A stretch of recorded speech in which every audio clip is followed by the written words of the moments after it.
মধ্যপ্রাচ্যের যুদ্ধ যখন চতুর্থ সপ্তাহে ঢুকে গিয়েছে তখন একটা জিনিস ক্রমশ পরিষ্কার হচ্ছে। এই লড়াই শুধু মিসাইলের নয়, শুধু ড্রোনের নয়, শুধু যুদ্ধ বিমানেরও নয়। এই যুদ্ধের একটা দৃশ্যমান অংশ আছে যেটা ক্যামেরায় ধরা পড়ে, আর একটা অদৃশ্য অংশ আছে যেটা ধরা পড়ে না, কিন্তু সেটাই হয়তো সবচেয়ে ভয়ঙ্কর। কারণ বড় যুদ্ধ সবসময় বোমা দিয়ে হয় না, অনেক সময় হয় ভয় দিয়ে, সন্দেহ দিয়ে, আতঙ্ক দিয়ে। আর এখন সেই আতঙ্কের কেন্দ্রে উঠে আসছে একটা শব্দ, ডার্টি বোমা। এই শব্দটা শুনলেই অনেকে ভাববেন এ তো বুঝি আরেকটা পরমাণু বোমা, কিন্তু আসল খেলা সেখানেই। ডার্টি বোমা পারমাণবিক বোমার মতো এক ঝটকায় একটা শহর উড়িয়ে দেওয়ার অস্ত্র নয়, আর এটা আরও ধূর্ত, আরও চুপচাপ কাজ সারে, আরও শয়তান। এই অস্ত্রের উদ্দেশ্য শুধু মারার নয়, মানুষের মাথার ভিতরে ঢুকে পড়া, এমন একটা ভয় সৃষ্টি করা যাতে বিস্ফোরণের পরেও বিস্ফোরণ চলতে থাকে। রাস্তায়, হাসপাতালে, বাজারে, টেলিভিশনের পর্দায়, মানুষের ঘুমের মধ্যে। যুদ্ধের ময়দানে যখন আমেরিকা আর ইসরায়েল একের পর এক হামলা চালাচ্ছে আর ইরান পাল্টা আঘাত করলেও সামরিক দিক থেকে চাপের মুখে রয়েছে, তখন প্রশ্নটা হঠাৎ করেই গুরুতর হয়ে উঠছে।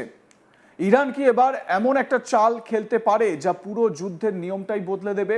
যে দেশে একের পর এক স্ট্রাইক নেমেছে, যে দেশের নেতৃত্বে বড়সড় ধাক্কা লেগেছে, যে শাসন ব্যবস্থা নিজেকে কোণঠাসা ভাবতে শুরু করেছে, সেই দেশ কি শেষ মুহূর্তে এমন একটা অস্ত্র বেছে নিতে পারে যা সরাসরি নিউক্লিয়ার যুদ্ধ নয়, কিন্তু নিউক্লিয়ার আতঙ্কের দরজা খুলে দেয়? এখানেই ডার্টি বোমা কথাটা আর প্রযুক্তিগত শব্দ থাকে না, এটা হয়ে ওঠে রাজনৈতিক দুঃস্বপ্ন। ডার্টি বোমা আসলে কি? নামটার মধ্যেই একটা মনস্তাত্ত্বিক কৌশল আছে।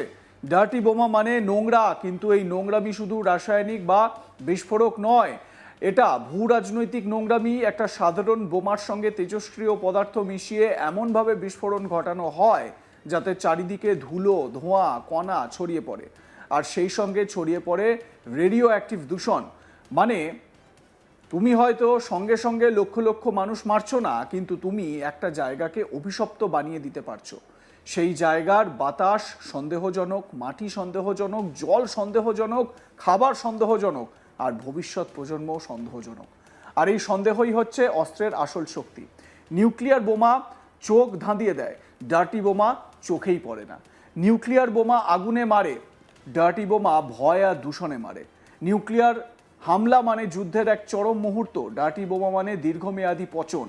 শহর হয়তো দাঁড়িয়ে থাকবে, কিন্তু শহরের ভেতরের বিশ্বাস ভেঙে যাবে, ভিত নাড়িয়ে দেবে। লোকজন ভাববে এই জায়গায় থাকা নিরাপদ তো, এই জল খাবো, এই খাবার খাবো, আমার সন্তান অসুস্থ হবে না তো, ক্যান্সার হবে না তো। এখানেই এই অস্ত্রের নিষ্ঠুরতা। এটা কেবল দেহে আঘাত করে না, সমাজের স্নায়ুতন্ত্রে আঘাত করে। এবং এখানেই প্রশ্নটা আরও ভয়ঙ্কর হয়ে যায়, ইরান কি এটা বানাতে পারে? পশ্চিমী বিশ্লেষকদের অনেকেই দীর্ঘদিন ধরে বলে আসছেন পারমাণবিক বোমা বানানোর জন্য যে স্তরের সমৃদ্ধ ইউরেনিয়াম দরকার, ইরান এখনও সেই শেষ সীমানায় পৌঁছয়নি। কিন্তু ডার্টি বোমার জন্য কি সেই একই মাত্রার প্রযুক্তি দরকার? উত্তর হচ্ছে না। আর এই না শব্দটাই সব আতঙ্কের শিকড়। কারণ ডার্টি বোমা বানাতে পূর্ণাঙ্গ নিউক্লিয়ার ওয়ারহেড লাগে না, লাগে তেজস্ক্রিয় পদার্থ, বিস্ফোরক আর ছড়িয়ে দেওয়ার উপায়। আর যদি একটা রাষ্ট্রের হাতে উচ্চমাত্রায় সমৃদ্ধ তেজস্ক্রিয় পদার্থ থাকে, তাহলে সে অন্তত তত্ত্বগতভাবে এমন অস্ত্র তৈরির পথে হাঁটতেই পারে। সেই জায়গাতেই পুরো কাহিনী ধোঁয়াশায় ঢেকে যায়। কারণ যুদ্ধের সময় তথ্য কখনো পুরো তথ্য থাকে না, সেটা হয়ে যায় অস্ত্র। আমেরিকা বহুদিন ধরেই বলছে ইরানের হাতে যে সমৃদ্ধ ইউরেনিয়াম জমছে তা শুধু শান্তিপূর্ণ কর্মসূচির অজুহাতে রাখা হচ্ছে না, এর ভিতরে আরও কিছু আছে। অন্যদিকে ইরান বরাবরই নিজের পারমাণবিক কর্মসূচিকে বৈধ ও অসামরিক বলে দাবি করেছে। কিন্তু যুদ্ধ শুরু হলেই সত্যি আর প্রচারের সীমারেখা ঝাপসা হয়ে যায়। কে কাকে ভয় দেখাচ্ছে, কে কাকে অজুহাত দিচ্ছে, কে কাকে আগে থেকেই দানব প্রমাণ করতে চাইছে, এই প্রশ্নগুলোর আর একাডেমিক কোনো বিষয় থাকে না। এগুলো পরিণত হয় স্ট্র্যাটেজিক প্রপাগ্যান্ডায়। আর এখানেই ষড়যন্ত্রের গন্ধ সবচেয়ে বেশি। কারণ ইরান ডার্টি বোমা ব্যবহার করতে পারে, এই লাইনটা শুধু নিরাপত্তা উদ্বেগ নয়, এটা একটা গল্প। এমন একটা গল্প যা ব্যবহার করে ভবিষ্যতের যে কোনো বড় হামলাকে আবশ্যক বলে চালানো যায়।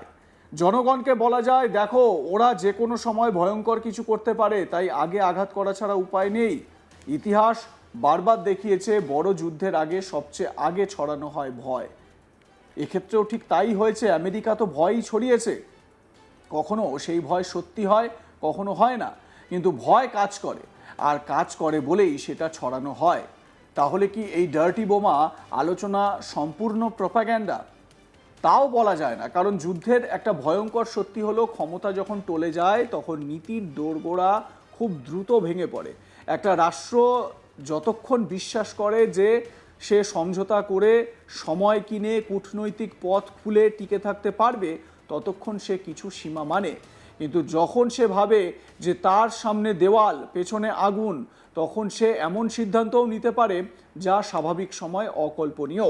এ কারণেই দেওয়ালে পিঠ থেকে যাওয়া শাসন ব্যবস্থা সবচেয়ে বিপজ্জনক, ঠিক যেরকম ইরানের শাসন ব্যবস্থা। ইরানের ক্ষেত্রেও এখন সেই আশঙ্কাই সামনে আসছে। যদি নেতৃত্বের ভিতরে তুলনামূলক বাস্তববাদী আলোচনাপন্থী ঝুঁকি হিসেব করা অংশ দুর্বল হয়ে পড়ে আর কঠোর অবস্থান নেওয়া লোকেরা প্রভাব বাড়ায়, তাহলে যুদ্ধের চরিত্র বদলে যেতে পারে। কট্টরপন্থীরা সাধারণত প্রতিরোধকে প্রতীকী নয়, অস্তিত্বের প্রশ্নে পরিণত করে। তারা ভাবে না কিভাবে ক্ষতি কমানো যায়, তারা ভাবে কিভাবে শত্রুকে কাঁপিয়ে দেওয়া যায়। আর ডার্টি বোমা এমন এক অস্ত্র যেটা এই মনস্তত্ত্বের সঙ্গে বিপজ্জনকভাবে মানিয়ে যায়, কারণ এটা সামরিকভাবে হয়তো বড় জেতা নয়, কিন্তু মানসিকভাবে বড় বার্তা। আসলে ডার্টি বোমার সবচেয়ে বড় শক্তি তার বিস্ফোরণ নয়, তারপরে যে অদৃশ্য জিহাদ তৈরি হয় সেটা। একটা বড় শহরের আর্থিক এলাকায় অথবা বন্দর এলাকায় অথবা প্রতীকী কোনো স্থানে এই ধরনের হামলা যদি হয়, সঙ্গে সঙ্গে চারিদিকে আতঙ্ক ছড়িয়ে পড়বে, মানুষ ছুটবে, চিকিৎসক, পুলিশ, সেনা, প্রশাসন সকলেই চাপে পড়ে যাবে। তারপর শুরু হবে গুজবের দ্বিতীয় বিস্ফোরণ।